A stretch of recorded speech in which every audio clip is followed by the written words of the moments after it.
Salut les gens, c'est Roger, et aujourd'hui on va s'attaquer au cas du Chevalier Noir, du Justicier de Gotham, du Black Knight, de l'Homme Chauve-souris. Bref, vous l'aurez compris, aujourd'hui on va parler de Batman.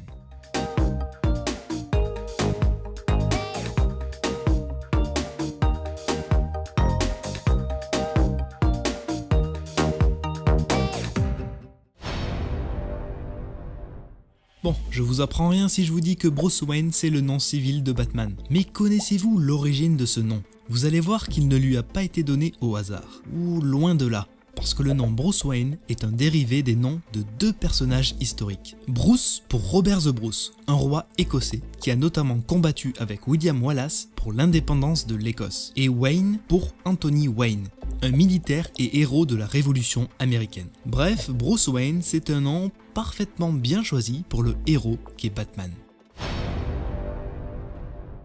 Imaginez que vous ayez le pouvoir de décider de la mort ou de la survie d'un personnage dans Game of Thrones. Ça serait quand même la classe, non?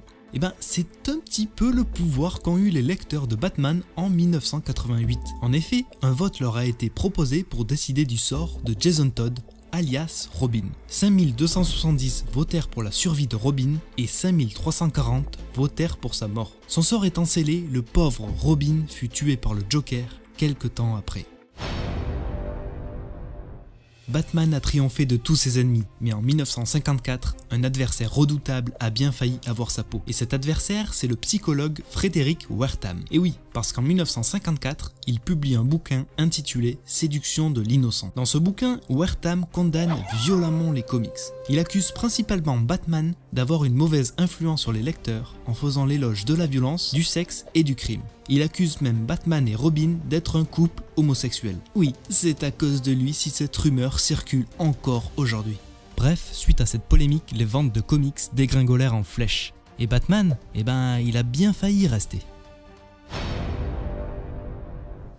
Avoir Robin comme compagnon, c'est plutôt cool. Avoir Nightwing comme compagnon, c'est assez stylé. Avoir Batgirl, c'est encore mieux. Mais vous allez voir que Batman n'a pas toujours eu de la chance avec ses acolytes. Il a notamment adopté Ace le Bat-Hound, un berger allemand. Il s'est aussi coltiné Mogo le Bat-Ape, une sorte de gorille. Mais mon préféré reste quand même Batco. Oui, c'est une vache. Batco rejoint l'équipe de Batman après avoir été sauvé d'un abattoir par Robin. Robin qui, je vous le donne en mille, deviendra végétarien.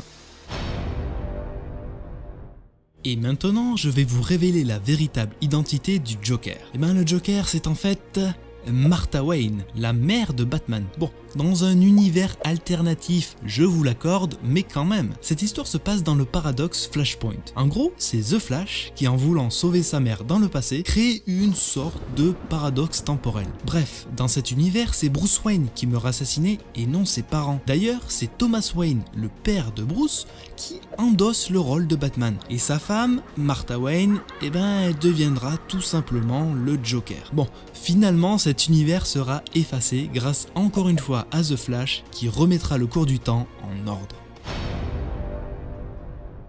En 2008, dans Final Crisis, Batman se la joue à la Doctor Who. En effet, il est projeté dans le temps par le méchant Darkseid et il traverse différentes périodes de l'histoire. Il sauve par exemple des jeunes femmes accusées de sorcellerie en 1640. Il devient pirate et combat Barbe Noire en 1718. Et il parcourt même le Far West en tenue de Bat-Cowboy pour affronter Vandal Savage. Oui, moi aussi je me demande ce qu'avaient fumé les scénaristes. Dans un épisode de Justice League, le danger est tel que la Terre est menacée de destruction par les forces du mal. Pour trouver la solution à ce problème, Batman va devoir devenir un dieu. Et pour ce faire, il va devoir s'asseoir sur la chaise de Mobius pour acquérir le savoir de l'univers.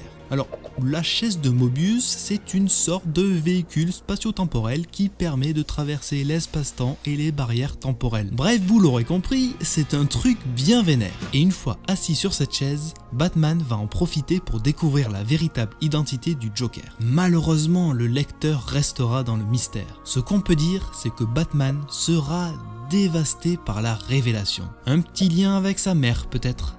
Voilà les gens, si le cœur vous en dit, vous pouvez laisser un commentaire. Pour ne pas louper les prochains épisodes, n'hésitez pas à vous abonner à la chaîne. Et surtout, si vous avez aimé la vidéo, n'hésitez pas à la partager, ça m'aidera beaucoup. Un gros merci, à la prochaine, bye.